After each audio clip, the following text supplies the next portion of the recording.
Hello, today we're going to work on the volume of a cylinder. To find the volume of a cylinder, multiply the area of the base by the height of the cylinder.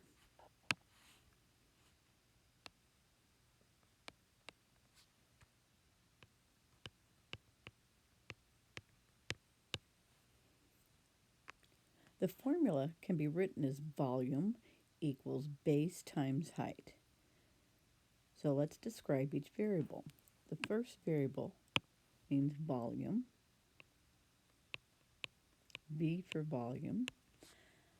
The second variable, B, is talking about the area of the base. And the H is talking about the height. You notice there's a capital B because that's standing for the area of the base. The base of a cylinder will always be a circle in this case. So in working with a cylinder, the base is always going to be a circle. So find the area of the base. So to find the area of the base, we use the formula pi r squared. Or we could write it as pi times r times r.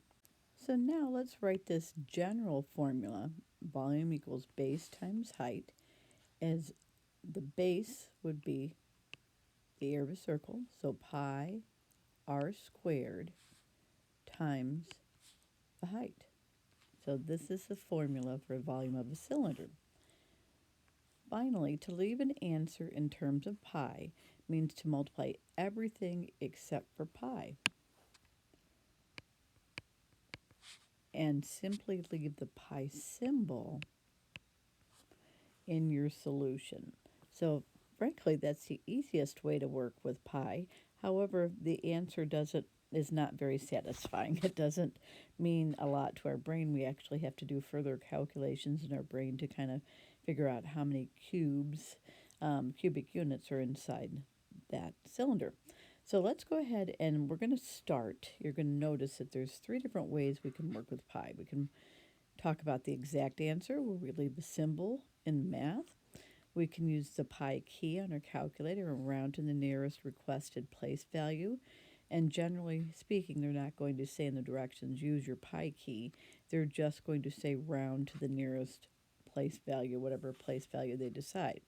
So when you hear round, they want you to use the pi key. And then sometimes we're allowed to substitute 3.14 for pi. So in place of pi, just like a variable, we would substitute 3.14. And they've kind of moved away from this on exams. They generally ask for these 2 forms. So we're going to do all 3. We're going to start with examples that give us the radius, and then we're going to work with examples that give us the diameter. So let's get started. Okay, as we look at this cylinder, 6 is the radius, I can tell because it's part of the circle, and 11 is the height. And when we work with a formula, we always want to write the formula that we're working with because there's many of them, so we want to acknowledge that we understand what formula we're working with. So I want you to write that because we're going to be working with 3 during this unit. We want to make sure we don't confuse them.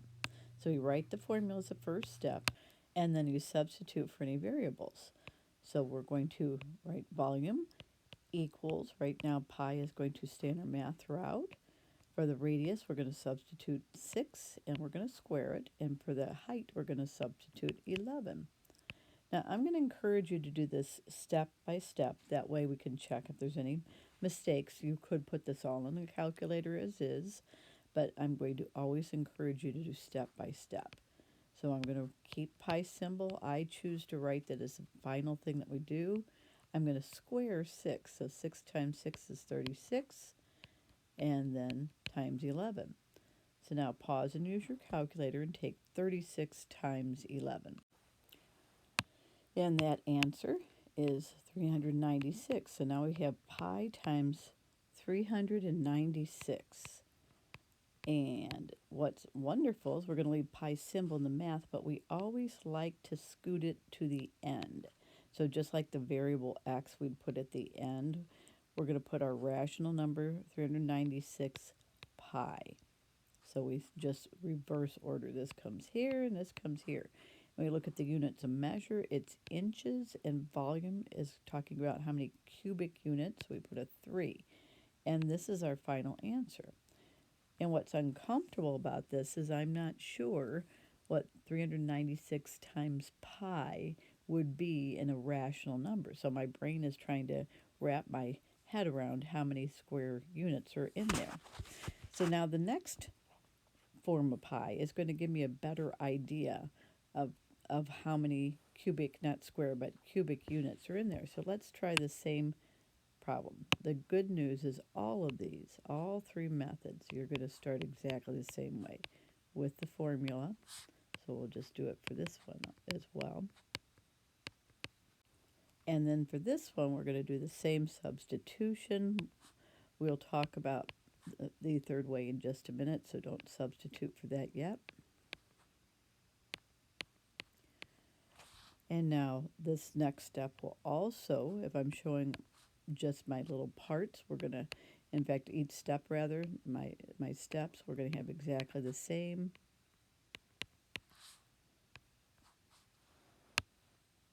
So for all of these steps are the same.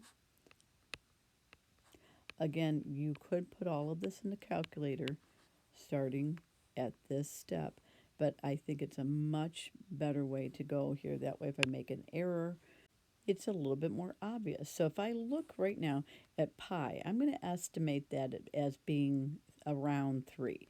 And I'm going to estimate 396 as being approximately 400. So 3 times 400 would be 1,200. So my answer should be somewhere around 1,200. And that's what made this answer uncomfortable, is I had to do further math to figure this out. So now take your calculator and please write down every digit that you see on your calculator. So these are all the digits that you see on your calculator. So we're going to be asked to round to the nearest tenth. So that means we're going to use what for the whole number, dot for the decimal, and t for the tenth. So we're going to round this here. And you notice that once I press the pi key, this becomes an approximation. When I leave the pi key or pi symbol in the math, that's the exact answer. But this is as close as we can get with the calculator. So that 7 is going to tell that 0 to round up. So the volume in this case is approximately 1,244 and 1/10 inches cubed. So that answer at least makes more sense to my brain. In fact, we estimated there would be approximately 1,200 cubic units in there. So now let's go to the final way that we're going to use pi. We're now to the substitution, and so we're going to write volume equals pi. Now we get to substitute 3.14 in place of it. And then we're still going to use 6 as a radius and square it. And we're still going to use 11 as the height. So from the second step right here, we now have, and again, this becomes, an approximation. So now the minute I put 3.14, it's an approximation. So we have 3.14, and as we've seen before, 6 squared times 11 would be 396. And so now, would you go ahead and take 3.14 times 396, and we're expecting the answer to be somewhat similar to this. And our volume is approximately 1,243 and 44 hundredths. So when we compare these two, they're pretty close. This is always going to be larger because we're using as many digits of pi as a calculator can use for us. Here, we've abbreviated this or estimated this before we've even begun. So this number is always going to be smaller. And then let's make sure I put my units of measure, inches to the third power.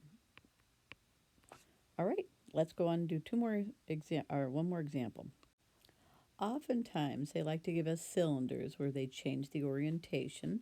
And they also give us a diameter. So this might look like the height, the way that the cylinder is sitting, but it's actually the radius. It's part of the circle or the base. And 13 is actually the height. So again, I'm going to ask you to always start by marking down what your uh, dimensions are. And so for the 10, they've given me the diameter. So this is the diameter. And I'm going to have to change that to the radius. So the radius starts from the center and is just half. So the radius in this case would be 5 yards. So once again, we're going to start with our formula. Volume equals pi r squared times the height. And in this column, we're asked to use the exact answer. So pi is going to stay in our answer throughout. So we're going to just leave the pi symbol there. Radius in this case is 5, and we square it, times the height, which is 13. So now we've substituted for the variable. We're going to take, and again, I'm going to ask you to do the step by step. 5 squared would be 25. And now pause and take 25 times 13. And that would be 325. Now, as mentioned, just like we wouldn't write x times 3, we'd write 3x. If we're using a variable, well, when we use pi symbol, it's kind of similar to a variable. So we're going to write it as 325, our rational number first, times pi. And this is going to be yards cubed. Once again, that's the easiest way to work with pi. However, my brain is thinking, well, how many cubic units is 325 times pi? So when we go to get this answer, it should be approximately 325, and we're going to estimate pi rounded off to 3. So 3 times 325 should be approximately 975. So our answer should be around there. And we can expect it to be higher because we're using all the digits of pi. So we're going to start these next two. This particular one, we're using the pi key, rounding to the nearest tenth, and here we're using 3.14. We always start the same way by using the formula, but before we do, let's remind ourselves that the radius in this case is 5 yards, and we're using the same cylinder, so the radius is going to be 5 yards here. Let's fill in, while we're at it, let's go ahead and put the formula for both. Volume equals pi r squared h. We're going to start it exactly the same way. In fact, all three forms will always start the same way. Our substitution when using the pi key is also going to look the same as it did when we use pi form. And when we use 3.14, it's a little bit different. Again, I'm going to ask you to show these next steps. I prefer that you show it in parts, doing each part first. For instance, square the 5, then show that result times the height. And in this way, we're going to know if we have any issues with it, we can look back and trace. So now please press 325 times pi and write down all the digits you see. And you can see that our answer is greater than 975 because we're using many more decimal digits of pi. And so, but it is within the ballpark. We're going to round to the nearest tenth. So we want to use what dot the. So these are the digits that we need. And so this 1 tells this 0, the bossy number. If it's a bossy number is 5 or more, we raise the score. If the bossy number is 4 or less, we give it a rest.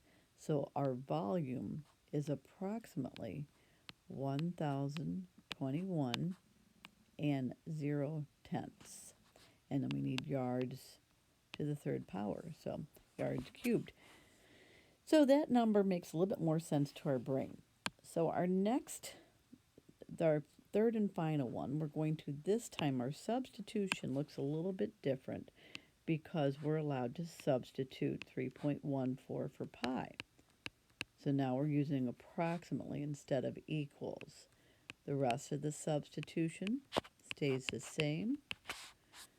We already can tell from the last two methods that we have 3.14 times 25 and times 13. Again, you could put all of this in the calculator at once, but I'm going to ask you to go ahead and make this comparison and make sure everything is the same. And then finally, would you press 3.14 times 325? And we're expecting this answer to be somewhat similar, and it is. So the volume is approximately 1020 and 5/10. So let's briefly compare these two answers. 1020 and 5/10, 1021 and 0/10. What we're using is an abbreviated version of pi. And then finally, I need to put my yards to the third power. Thanks for listening, and tomorrow you'll work on independent practice problems, and you can use this chart. Take care.